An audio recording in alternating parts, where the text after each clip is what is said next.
माता की, कांग्रेस पार्टी की, मल्लिकार्जुन खड़गे की, सोनिया गांधी की, राहुल गांधी की,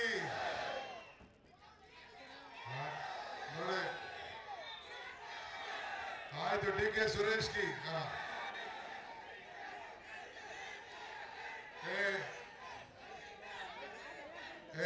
ನೀವು ಮಾತಾಡಿದ್ರೆ ಕಿರ್ಚಿದ್ರೆ ಎದ್ದು ಹೋಯ್ತಾ ಇರ್ತೀವಿ. ಸುಮ್ಮನೆ ಇರಬೇಕು. ಆಯ್ತು, ಕಿರ್ಚಿ ಆಯ್ತು, ಕೂಗಾಯ್ತು, ಎಲ್ಲ ಆಯ್ತು, ಈಗ ಮುಗೀತು. 2 ನಿಮಿಷ ಎಲ್ಲ ಹಳ್ಳಿಯಿಂದ ಎಲ್ಲ ಜನ ಬಂದವ್ರೆ, ಅವರೆಲ್ಲ ಕೇಳಬೇಕು ಏಂತಕ್ಕೆ ಬಂದವ್ರೆ ಅಂತೇಳಿ.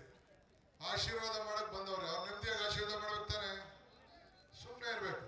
ಆಯ್ತಾ, ಯಾರು ಮಾತಾಡಬಾರ್ದು.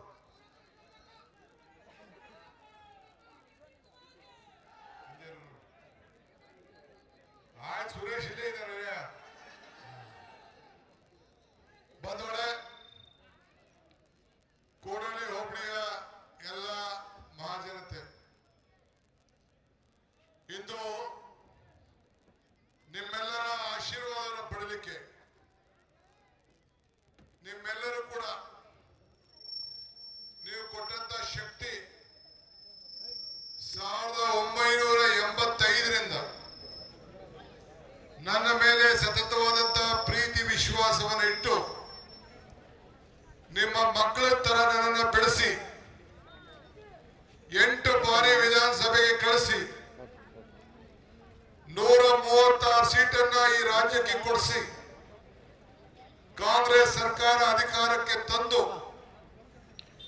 5 ಗ್ಯಾರಂಟಿಗಳನ್ನು ಕೊಡಿಸಿ 5 ಗ್ಯಾರಂಟಿಯಿಂದ ಆ ಗ್ಯಾರಂಟಿಗಳು ಇಡೀ ದೇಶದ ಒಂದು ಗ್ಯಾರಂಟಿಯಾಗಿ ಪರಿವರ್ತನೆ ಮಾಡಿಸಿ ಇಡೀ ಜನರ ಕಲ್ಯಾಣಕ್ಕೆ, ಇಡೀ ರಾಜ್ಯದ ಕಲ್ಯಾಣಕ್ಕೆ, ಇಡೀ ನನ್ನ ತಾಯಂದಿರ ಆರ್ಥಿಕ ಶಕ್ತಿಗೆ, ಆ ತಾಯಂದಿರು ಉಚಿತವಾಗಿ ಬಸ್ಸಲ್ಲಿ ಪ್ರಯಾಣವನ್ನು ಮಾಡಲಿಕ್ಕೆ, ಮಕ್ಕಳು ವಿದ್ಯಾಭ್ಯಾಸವನ್ನ ಶಾಲೆಗೆ ಕಾಲೇಜ್ಗೆ ಉಚಿತವಾಗಿ ಬಸ್ ಪಡೆಯಲಿಕ್ಕೆ, ಎಲ್ಲರೂ ಕೂಡ 10 ಕೆಜಿ ಅಕ್ಕಿ ಕೊಡಲಿಕ್ಕೆ, ಎಲ್ಲರೂ ಕೂಡ ಉಚಿತವಾಗಿ ವಿದ್ಯುತ್ ಶಕ್ತಿಯನ್ನ 200 ಯೂನಿಟ್ವರೆಗೂ ಕೊಡಿಸ್ಲಿಕ್ಕೆ ಕಾರಣಕರ್ತರಾಗಿ ನಿಮ್ಮ ಸೇವೆಗೆ ಅವಕಾಶವನ್ನು ಮಾಡಿಕೊಟ್ಟಂತ ಎಲ್ಲ ನನ್ನ ತಾಯಂದಿರಿಗೆ ನಿಮ್ಮ ಪಾದಗಳಿಗೆ ಸಾಕ್ಷಾತ್ ನಮಸ್ಕಾರ ಹೇಳಲಿಕ್ಕೆ ನಾನು ಬರ್ತೇನೆ. ನಾನು ಡಿ.ಕೆ. ಶಿವಕುಮಾರ್ ಈ ರಾಜ್ಯದ ಮುಖ್ಯಮಂತ್ರಿ ಇಲ್ಲಲ್ಲ. ಏನಿದ್ರು ಬೋಳರೆ ಮೇಲಕ್ಕೆ. ಇಲ್ಲಿ ನಿಮ್ಮ ಮಗ ಇಲ್ಲಿ ನಾನು ಮುಖ್ಯಮಂತ್ರಿ ಮಾಡಿದ್ರೆ ಆಯ್ತದ? ನನ್ನ ಸಾಕಿ ಬೆಳೆಸಿದ್ದೀರಿ. ಹೋದ ಎಲೆಕ್ಷನ್ ಅಲ್ಲಿ 1,23,000 ಅಂತರದಿಂದ ನಿಮ್ಮ ಹತ್ರ ವೋಟ್ ಕೇಳಕ್ಕೆ ಬರದೆ ಹೋದ್ರು ಕೂಡ ನೀವು ಬಂದು ನನ್ನನ್ನ ಗೆಲ್ಲಿಸಿ ಇಡೀ ರಾಜ್ಯಕ್ಕೆ ಒಂದು ಸಂದೇಶವನ್ನ ಕೊಟ್ಟಿದ್ದೀರಿ. ನನ್ನನ್ನ ಬಿಜೆಪಿಯವರು ಜೈಲು ಕಳಿಸಿದಾಗ, ಬೇರೆ ಪಾರ್ಟಿಯವರು ಸಂಚು ಮಾಡಿದಾಗ ನಿಮ್ಮ ಪ್ರಾರ್ಥನೆ, ನಿಮ್ಮ ಸಂಕಲ್ಪ, ನಿಮ್ಮ ಕಣ್ಣೀರು, ನಿಮ್ಮ ನೋವು, ನಿಮ್ಮ ದುಃಖ, ನಿಮ್ಮ ತುಮಾನ, ಯಾವ ರೀತಿ ನೀವು ಹೋರಾಟವನ್ನು ಮಾಡಿದ್ರಿ, ಯಾವ ರೀತಿ ಕೊರಗಿದ್ರಿ, ಆ ಶಕ್ತಿ, ಆ ಶ್ರಮ, ಆ ಫಲ, ಆ ಪ್ರಾರ್ಥನೆ ಇವತ್ತು ಸಿಕ್ಕಿ ನಿಮ್ಮ ಸೇವೆಯನ್ನ, ಈ ರಾಜ್ಯದ ಜನತೆಯ ಸೇವೆಯನ್ನು ಮಾಡಲು ಒಂದು ದೊಡ್ಡ ಅವಕಾಶ ಇವತ್ತು ಸಿಕ್ಕಿದೆ. ಈ ಅಧಿಕಾರ ನನಗಲ್ಲ. ಈ ಅಧಿಕಾರ ನನಗೆ ಅವಶ್ಯಕತೆ ಇಲ್ಲ. ನಿಮ್ಗೆ ಗೊತ್ತಿದೆ, ನನಗೆ ಯಾವ ದುಡ್ಡು ಅವಶ್ಯಕತೆ ಇಲ್ಲ. ಏನು ಅವಶ್ಯಕತೆ ಇದೆ ನನಗೆ? ನಿಮ್ಮ ಬದುಕಲ್ಲಿ ಬದಲಾವಣೆಯನ್ನು ಕಾಣಬೇಕು. ನೀವು ಬೆಂಗಳೂರು ಜಿಲ್ಲೆಯ ಮಕ್ಕಳು, ಇಡೀ ದೇಶದಲ್ಲಿ ಎಲ್ಲೋದ್ರೂ ಕೂಡ ನೀವು ಕನಕಪುರ ವಿಧಾನಸಭಾ ಕ್ಷೇತ್ರದವರು, ಬೆಂಗಳೂರು ಜಿಲ್ಲೆಯವರು ಅಂತ ಹೆಸರನ್ನ ನಾಮಕರಣ ಮಾಡುವಂತ ಕೆಲಸ ಇವತ್ತು ಆಗಿದೆ. ನಾನೇನು ಹೊಸದಾಗಿ ಮಾಡಲಿಲ್ಲ.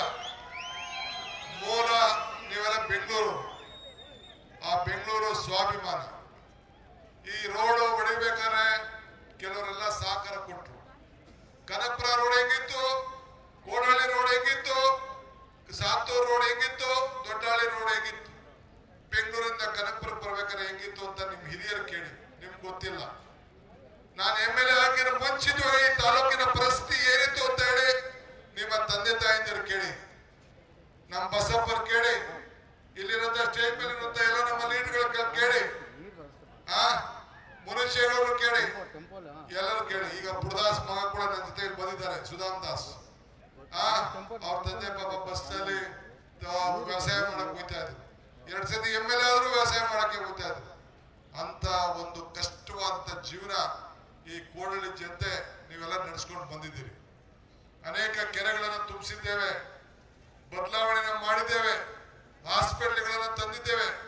ಮುಂದಕ್ಕೆ ಕನಕಪುರದಲ್ಲಿ ಇಡೀ ರಾಜ್ಯಕ್ಕೆ ಮೊದಲನೆಯ ಮೆಡಿಕಲ್ ಕಾಲೇಜು ಯಾವ್ದಾದ್ರು ಒಂದು ತಾಲೂಕು ಕೇಂದ್ರದ ಸ್ಥಳದಲ್ಲಿ ಇದೆ ಅಂತಂದ್ರೆ ಅದು ಕನಕಪುರದಲ್ಲಿ.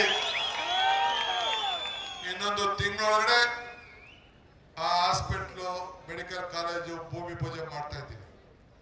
1.5 ವರ್ಷ 2 ವರ್ಷದಲ್ಲಿ ಅದು ಪ್ರಾರಂಭ ಆಗ್ಬೇಕು. ತಾಯಿ ಸುರೇಶ್ ಅವರು MP ಆಗಿ ಗೆಲ್ಸಿದ ಮೇಲೆ ಇನ್ಫೋಸಿಸ್ ಅವ್ರದ್ದು ಮಾತಾಡಿ ಸುಮಾರು 60 ಕೋಟಿ ರೂಪಾಯಿ ವೆಚ್ಚದ ತಾಯಿ ಮಗು ಹಾಸ್ಪಿಟಲ್ ಪ್ರಾರಂಭ ಮಾಡ್ತು. ನೋಡಿದಿರಲ್ಲ ಎಲ್ಲ ಕನಕಪುರದಲ್ಲಿ ಯಾವ ರೀತಿ ಬದಲಾವಣೆ ಆಗಿದೆ. ಸೊ ಅದರಿಂದ ನನ್ನಲ್ಲಾಗ್ಲಿ DK ಸುರೇಶ್ನಾಗ್ಲಿ ನಿಮ್ಮ ಮಕ್ಕಳ ತರ ನಿಮ್ಮನ್ನ ಸಾಕಿದಿರಿ ತಾನೆ, ಬೆಂಬಲ ನಿಂತಿದ್ದೀರಿ ತಾನೆ. ಸೊ ಆ ಋಣವನ್ನ ಇವತ್ತು ತೀರಿಸ್ಬೇಕು. ತೀರ್ಸ್ಕೊಂಡು ಬಂದಿದ್ದೀನಿ, ಸತತವಾಗಿ ತೀರ್ಸ್ಕೊಂಡು ಬಂದಿದ್ದೀನಿ.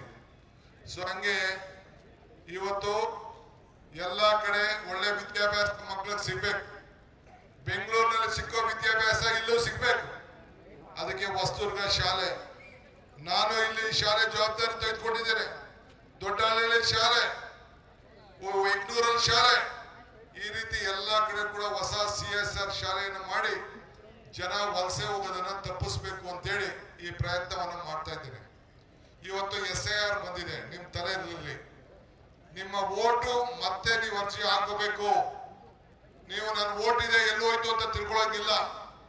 ಯಾರ್ಯಾರು ಯಾರಿಗೆ ಗೃಹಲಕ್ಷ್ಮಿ ಬೇಕು, ಗೃಹಜ್ಯೋತಿ ಬೇಕು, ಅನ್ನಭಾಗ್ಯ ಬೇಕು, ಅವರೆಲ್ಲರೂ ಕೂಡ ಇಲ್ಲಿ ಓಟ್ ಮಾಡಿಕೋಬೇಕು. ಇಲ್ಲಿ ಓಟ್ ಮಾಡಿಕೊಂಡಾಗ ಮಾತ್ರ ಆ ಸೌಲಭ್ಯ ನಿಮ್ಗೆ ಸಿಗ್ತದೆ. ಅದಕ್ಕೆ ಇನ್ನು ಮುಂದಿನ ತಿಂಗಳು ಈಗ ಎಲ್ಲರಿಗೂ ಕೂಡ BLOಗಳು, ಅಂಗನವಾಡಿಯವರು, ಟೀಚರ್ ಬಂದು ಮನೆ ಭಾಗಕ್ಕೆ ನಿಮ್ಗೆ ಒಂದು ಫಾರಂ ಕೊಡ್ತಾರೆ. ಆ ಫಾರಂ ಅಲ್ಲಿ ನೀವೆಲ್ಲ ಸಿಗ್ನೇಚರ್ ಮಾಡಬೇಕು, ಮಾಡಿ ತಾಲೂಕು ಕಚೇರಿಗೆ ಕೊಡ್ಬೇಕು. ನೀವು ವಾಪಸ್ ಆ BLO ಕೊಡ್ಬೇಕು. ನಮ್ಮ ಲೀಡರ್ಗಳು ಸಹಕಾರ ಕೊಡ್ಬೇಕು. ಬೆಂಗಳೂರಿನಲ್ಲಿ ಇದ್ದಾರೆ, ಅಲ್ಲೊಂದು ಓಟ್ ಇದೆ, ಇಲ್ಲಿ ಓಟ್ ಇದೆ ಅಂದ್ರೆ ಓಟ್ನ ಕಟ್ ಮಾಡ್ಬಿಡ್ತಾರೆ. ನೀವೆಲ್ಲ ಸೇರಿ ಓಟ್ನ ನಿಮ್ಮೂರಲ್ಲಿ ಇಟ್ಕೊಳ್ಳಿ, ಅಲ್ಲೋ ಕೆಲಸ ಮಾಡಿ. ಆದ್ರೆ ಓಟನ್ನ ಹಾಳು ಮಾಡ್ಕೊಳಕ್ ಹೋಗ್ಬೇಡಿ. ಅಲ್ಲಿ ಓಟಿದೆ ಇಲ್ಲಿ ಓಟಿದೆ ಅಂತೇಳಿ ಎಲ್ಲ ಕೊನೆಗೆ ಡಿಲೀಟ್ ಮಾಡ್ಬಿಡ್ತಾರೆ. ಅದಕ್ಕೆ ಅವಕಾಶ ಕೊಡೋದು ಬೇಡ. ದಯವಿಟ್ಟು ತಾವೆಲ್ಲ ಜಾಗೃತಿಯಿಂದ ಇರಬೇಕು, ನಿಮ್ ಓಟನ್ನ ಮಾಡಬೇಕು. ಈಗ ನಿಮ್ಗೆಲ್ಲರೂ ಕೂಡ ವಿದ್ಯುತ್ ಶಕ್ತಿ ಏನಾದ್ರು ಸಮಸ್ಯೆ ಇದೆಯಾ? ಎಲ್ಲರಿಗೂ ಒಂದೊಂದು ಟ್ರಾನ್ಸ್ಫಾರ್ಮರ್ ಇದ್ದೇ ಕೊಡ್ಸಿದ್ದೀರಾ? ಕೆರೆಗಳೆಲ್ಲ ತುಂಬಿಸ್ತಾ ಇದ್ದೀರಾ? ಯಾಕೆ ವ್ಯವಸಾಯ ಬಿಡಕ್ ಹೋಗ್ಬೇಡಿ. ನೀವು ಹಣ್ಣು, ತರಕಾರಿ, ತೆಂಗು, ಅಡಕೆ, ರೇಷ್ಮೆ, ಹೈನುಗಾರಿಕೆ ಎಲ್ಲ ಕೂಡ ನೀವೆಲ್ಲ ಮುಂದುವರಿಸಬೇಕು. ರೈತರ ಮಕ್ಕಳಾಗಿರ್ಬೇಕು. ಯಾರು ನೌಕರಿ ಮಾಡ್ತಾರೆ ಅವ್ರಿಗೆ ಎಷ್ಟು ಉದ್ಯೋಗ ಸಿಗ್ತದೆ ಅದಕ್ಕಿಂತ ಜಾಸ್ತಿ ಇವತ್ತು ಹೂವು, ತರಕಾರಿ, ಹಣ್ಣು, ರೇಷ್ಮೆಗೆ ಇವತ್ತಿದೆ. ಇದೇ ತಾನೇ ಇಲ್ಲಿ ನಿಮ್ಮ ಮೂಲ ಕಸಬನ್ನ ಬಿಡಕ್ ಹೋಗ್ಬೇಡಿ. ನಾನು ನಿಮ್ಮೆಲ್ಲರೂ ಕೂಡ ಬೆಂಗಳೂರು ದಕ್ಷಿಣ ಜಿಲ್ಲೆ ಅಂತ ಮಾಡಿ ನಿಮ್ಮ ಆಸ್ತಿ ಮೌಲ್ಯ 2 ಲಕ್ಷ 3 ಲಕ್ಷ ಕೇಳೋರಿಲ್ಲ ಜಮೀನು. ಇವತ್ತು ಯಾವ ಜಮೀನು ಕೂಡ 50 ಲಕ್ಷ 1 ಕೋಟಿ ಕಡಿಮೆ ಇವತ್ತಿಲ್ಲ. ಅಂತ ಪರಿಸ್ಥಿತಿ ಇದೆ. ದಯವಿಟ್ಟು ಇದನ್ನ ನನ್ನ ಕೈಲಿ ಏನು ಸೇವೆ ಮಾಡಕ್ ಆಗಿದೆಯೋ ನಾನು ಮಾಡಿದ್ದೀನಿ. ಈ ದೇಹ, ಈ ನಾನು DK ಸುರೇಶ್ ನಾವೆಲ್ಲ ಕೂಡ ನಮ್ಮ ದೇಹವನ್ನ ಸಾಯವರೆಗೂ ಕೂಡ ನಿಮ್ಮ ಮಕ್ಕಳಾಗಿ ನಿಮ್ಮ ಋಣವನ್ನ ತೀರಿಸುವಂತ ಕೆಲಸವನ್ನ ಸಾಯವರೆಗೂ ನಿಮ್ಮ ಸೇವೆಯನ್ನ ಮಾಡ್ತೇವೆ ಅಂತೇಳಿ ಈ ಸಂಕಲ್ಪವನ್ನ ಮಾಡಿ ಮತ್ತೊಮ್ಮೆ ನಿಮ್ಮೆಲ್ಲರ ಪಾದಗಳಿಗೆ ನನ್ನ ಸಾಕ್ಷಾಂಗ ನಮಸ್ಕಾರಗಳು. ನಮ್ಮ ಲೀಡ್ಗಳು ಬಹಳ ಜನ ಸ್ಟೇಜ್ ಮೇಲೆ ವಿಶ್ವನಾಥ್, ಬಸಪ್ಪ, ಮುನುಚೇಗೌಡರು, ನಮ್ಮ ತಾಲೂಕ್ ಪಂಚಾಯತಿ ಮಾದೇಶು, ಇನ್ನು ಬಹಳ ಜನ ಎಲ್ಲ ಲೀಡರ್ ಇದ್ದಾರೆ. ನಮ್ಮ ಚೇರ್ಮನ್ರು ಬಹಳ ಜನ ಇದ್ದಾರೆ. ನಾನು ಹೆಸರು ಸೇರಕ್ಕಾಗಿಲ್ಲ. ಇಲ್ಲೆಲ್ಲ ಸಿದ್ದರಾಜ್ ಬಂದು ಈ ಊರಾರ ಪಾಪ ಆಗ್ತಿದ್ದ. ಅವ್ನು ಕರೆಕ್ಟ್ ಆಗಿದ್ದಿದ್ರೆ ಇನ್ನೂ ದೊಡ್ಡ ಅಧಿಕಾರ ಸಿಕ್ತಿತ್ತು. ಇಲ್ಲಿ ಅವ್ರು ಒಳ್ಳೇದಾಗ್ಲಿ, ಏನ್ ತೊಂದರೆ ಇಲ್ಲ. ಇಷ್ಟು ಹೇಳಿ ನಾನು ಇನ್ನ ಹೆಚ್ಚಿಗೆ 20 ಕಡೆ ಹೋಗ್ಬೇಕಾಗಿದೆ. ಸುರೇಶ್ ಇದ್ದಾನೆ ಇರೆಯ, ನಿಮ್ ಚಿಕ್ಕ ಬಾಸ್ ಎಲ್ಲೋ ಇದ್ದಾನೆ, ಇಲ್ಲೇ ಇದ್ದಾನೆ ಸುಮ್ಮನೆ. ಆಯ್ತು ನೋಡಿ, ನನಗೆ ಬಿಟ್ಬಿಟ್ರೆ ಚಿಕ್ಕ ಬಾಸ್ ಹೋಗ್ತಾರ. ಆಯ್ತು, ಅವನೇ ನಿಮ್ ಸರ್ವಿಸ್ ಮಾಡ್ತಾನೆ. ಆಗ್ಬೋದು ತಾಯಂದಿರು, ಆಗ್ಬೋದ ತಾಯಿ? ಒಳ್ಳೇದಾಗ್ಲಿ, ನಿಮ್ಮ ಆಶೀರ್ವಾದ ಇರ್ಲಿ ನನ್ನ ಮೇಲೆ, ನಿಮ್ಮ ಮಗನ ಆಶೀರ್ವಾದ ಇರ್ಲಿ. ಏನೇ ನನಗೋಸ್ಕರ ಎಲ್ಲ ಪ್ರಾರ್ಥನೆ ಮಾಡಿದಿರಿ, ಕಷ್ಟಪಟ್ಟಿದ್ದೀರಿ, ದುಡಿದಿದ್ದೀರಿ, ಮಾಡಿದಿರಿ, ಸಂಕಲ್ಪ ಮಾಡಿದಿರಿ. ನಿಮ್ಮೆಲ್ಲರೂ ಕೂಡ ನನ್ನ ಕೋಟಿ ನಮಸ್ಕಾರ ಹೇಳಿ ನನ್ನ ಮಾತನ್ನು ಮುಗಿಸ್ತೇನೆ. ಎಲ್ಲರಿಗೂ ನಮಸ್ಕಾರ.